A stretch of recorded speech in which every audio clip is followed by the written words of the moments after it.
दिवाली हो और बेसन के लड्डू ना बने ये तो हो ही नहीं सकता है। इनफैक्ट हम गुजरातियों के घरों में और स्पेशली मेरे घर में तो बेसन के लड्डू मस्ट होते हैं दिवाली में। और ट्रस्ट में बेसन के लड्डू बनाना बहुत ही आसान है, बस 3-4 चीज़ों की ही ज़रूरत होती है और फटाफट बन जाते हैं।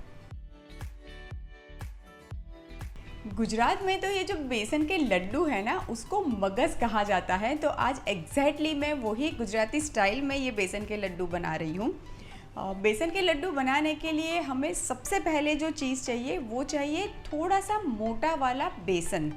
अभी आपके पास अगर मोटा वाला बेसन नहीं है तो कोई बात नहीं, आप वो फाइन वाला बेसन भी ले सकते हैं 1 कप, और उसमें हाफ कप जितना रवा यानी कि सूजी ऐड कर दीजिए। तो टोटल आपको 1.5 कप बेसन दरदरा वाला मिल जाएगा।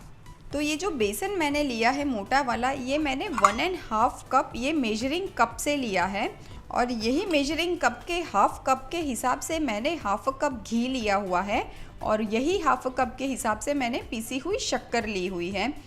ज़रूरी नहीं है कि आप मेजरिंग कप का ही मेजर लें, कोई भी एक कटोरी ले सकते हैं और उसके हिसाब से आप सेट कर सकते हैं। सबसे पहले ये जो मैंने बेसन लिया है उसमें मैं 2 चम्मच जितना घी ऐड कर दूंगी। ये टोटल जो हाफ कप घी लिया है उसमें से ही मैं यूज़ कर रही हूँ। अब ये बेसन और घी को हम मिक्स कर देंगे। इसको हमें बेसिकली दरदरा सा टेक्सचर देना है, इसकी वजह से लड्डू जब हम खाएंगे ना तो ये बहुत ड्राई नहीं लगेगा और चिपकेगा नहीं मुंह में। ये जो स्टेप हमने किया है, ये स्टेप को गुजराती में धाबो देना कहते हैं।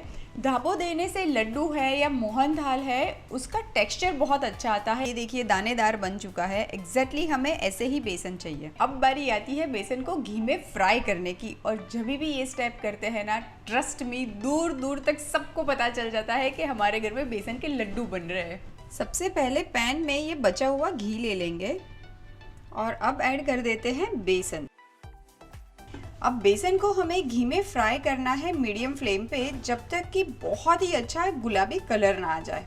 ये देखिए जैसे जैसे बेसन सेकना शुरू हो जाता है वैसे वैसे ये थोड़ा सा फ्लफ़ी भी हो रहा है और धीरे धीरे ये घी भी रिलीज़ करना शुरू कर रहा है। अब ये देखिए बेसन का टेक्सचर आप देखेंगे तो पहले से थोड़ा सा डिफरेंट हो चुका है। बस यही टाइम पे मैं इसमें हल्का सा पानी का एक छींटा लगाऊंगी। ये वाला स्टेप करने से बेसन में बहुत ही अच्छा कलर आता है और बेसन के लड्डू का टेक्सचर भी बहुत बढ़िया आता है। ये देखिए बेसन बहुत ही अच्छे से सेक चुका है, हल्का हल्का सा गुलाबी कलर भी आ चुका है और बेसन ने घी भी रिलीज़ करना शुरू कर दिया है। इसीलिए कहा था कि स्टार्टिंग में आपको थोड़ा सा ड्राई लगेगा, बस उसी टाइम पे आप टेम्प्ट होके और घी मत ऐड कीजिएगा, वरना वो लड्डू कभी बनेंगे ही नहीं। जैसे ही बेसन सेक जाता है ना, वो अपने आप घी रिलीज़ कर देता है।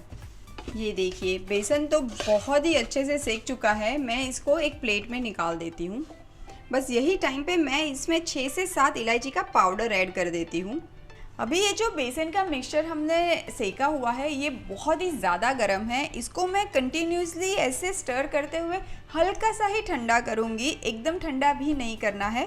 और उसके बाद हम इसमें शक्कर ऐड करेंगे। और अब हम ऐड करेंगे हाफ कप पिसी हुई शक्कर।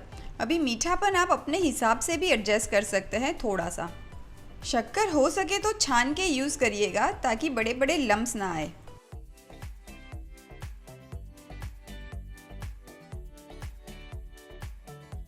चलिए अब ये मिक्सचर में से छोटे छोटे से बेसन के लड्डू बना लेते हैं। और ये बेसन के लड्डू के ऊपर मैं एक पिस्ता रख देती हूँ। आप काजू बादाम किसी से भी गार्निश कर सकते हैं। तो लीजिए तैयार है हम सबका फेवरेट बेसन का लड्डू इस दिवाली के लिए। और आप सब लोगों को दिवाली की ढेर सारी शुभकामनाएं।